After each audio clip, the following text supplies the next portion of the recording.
Semangat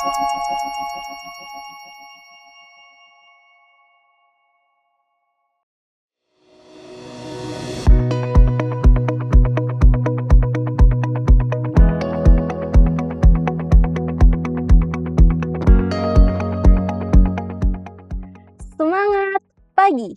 Pagi pagi pagi luar biasa. Saya Maharani Megasari dari Direktorat Kesehatan Lingkungan. Pada hari ini kita akan membahas tentang materi hygiene perorangan. Submateri yang akan kita bahas pada hari ini yang pertama adalah hygiene sebelum berangkat kerja, dan yang kedua adalah hygiene sebelum memasuki area pengolahan, dan yang ketiga adalah hygiene pada saat istirahat. Nah, hygiene sebelum berangkat kerja, kita harus memastikan kondisi badan kita sehat dan bebas dari penyakit menular. Misalnya diare, demam tifoid, demam tipes, hepatitis A, TBC, COVID-19, dan lain-lain. Kemudian jika terdapat luka terbuka, maka harus ditutup dengan plester. Nah, ini yang menjadi catatannya adalah kita harus menggunakan plester dengan warna yang kontras dengan warna pangan. Jadi kalau biasa kita menggunakan plester dengan warna coklat, mari kita mulai menggunakan plester-plester dengan warna yang lebih kontras lagi, misalnya dengan warna biru atau warna-warna lain yang tidak sama dengan warna pangan, sehingga jika plester tersebut jatuh ke pangan, dia akan segera terlihat dan dapat segera disingkirkan. Pada beberapa penyakit, gejalanya memang tidak jelas, sehingga penjamah pangan yang merasakan sakit harus memiliki kesadaran pribadi untuk mengelapor kepada pengelola sebelum datang ke TPP. Dan jika diperlukan, maka penjamah pangan sebaiknya melakukan pemeriksaan kepada petugas kesehatan atau dokter. Kemudian jika hasil pemeriksaannya menunjukkan bahwa penjamah pangan itu sakit dan dapat mencemari pangan, maka yang bersangkutan harus melaporkan hal tersebut kepada pengelola TPP. Kemudian, penjama pangan harus meminta izin untuk tidak bekerja sesuai dengan rekomendasi dokter. Jadi, Bapak Ibu mohon jangan memaksakan diri ya jika sedang mengalami sakit. Kemudian, kunjungi kembali fasilitas kesehatan untuk mendapatkan surat sehat untuk dapat kembali bekerja. Dan jika pakaian kerja dibawa ke rumah, maka pakaian kerja tersebut harus dicuci setiap hari. Pakaian kerja tidak boleh digunakan langsung dari rumah karena dapat terkontaminasi dari lingkungan sekitar selama perjalanan dari rumah ke TPP. Jadi di TPP itu biasanya disediakan loker dan Bapak dan Ibu dapat berganti baju terlebih dahulu saat akan mengolah makanan dan setelah mengolah makanan. Kemudian pastikan pakaian kerja disimpan dalam tas atau plastik yang tertutup untuk menghindari kontaminasi.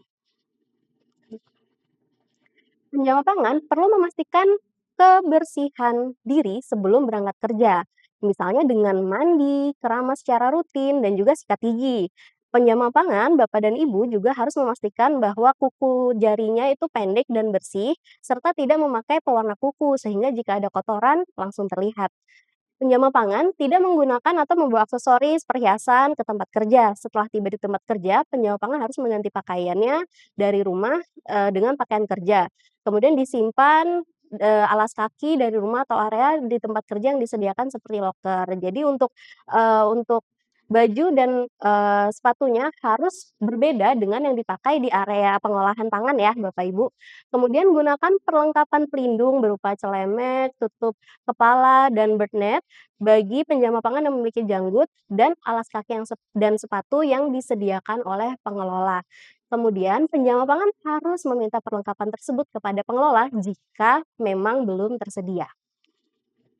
Kemudian hygiene sebelum memasuki area pengolahan pangan harus melepaskan aksesoris atau perhiasan seperti misalnya gelang, jam tangan, anting, tindik telinga, atau tindik hidung, bulu mata palsu, benda-benda fisik lainnya yang dapat mengontaminasi pangan yang diolah. Untuk, benda-benda kecil itu kan sangat rawan untuk terjatuh dan jika sudah terjatuh, sulit untuk terlihat, sehingga harus kita antisipasi dengan melepaskannya terlebih dahulu.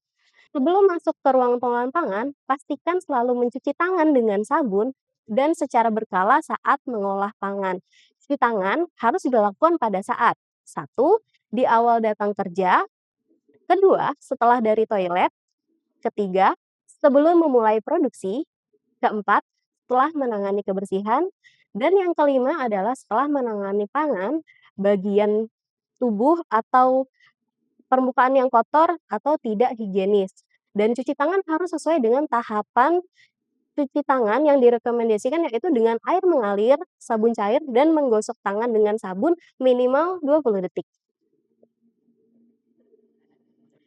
Ini adalah video tentang cara pencucian tangan yang betul. Silahkan dilihat ya Bapak Ibu.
Kemudian saat kita sedang menangani pangan, hygiene yang harus diperhatikan, yang pertama adalah selalu mencuci tangan sebelum menangani pangan.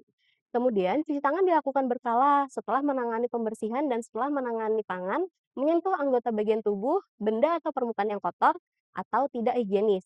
Kemudian kita juga tidak boleh merokok, bersin, meludah, batuk, dan mengunyah makanan pada saat mengolah pangan.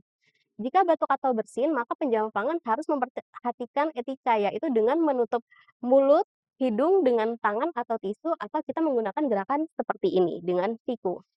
Jika percikan batuk atau bersin jatuh ke pangan, maka pangan tersebut harus dibuang. Jadi no sayang-sayang ya Bapak Ibu. Kemudian cuci tangan atau gunakan sanitizer setelah tangan digunakan untuk menutup mulut dan hidung sebelum menangani pangan kembali.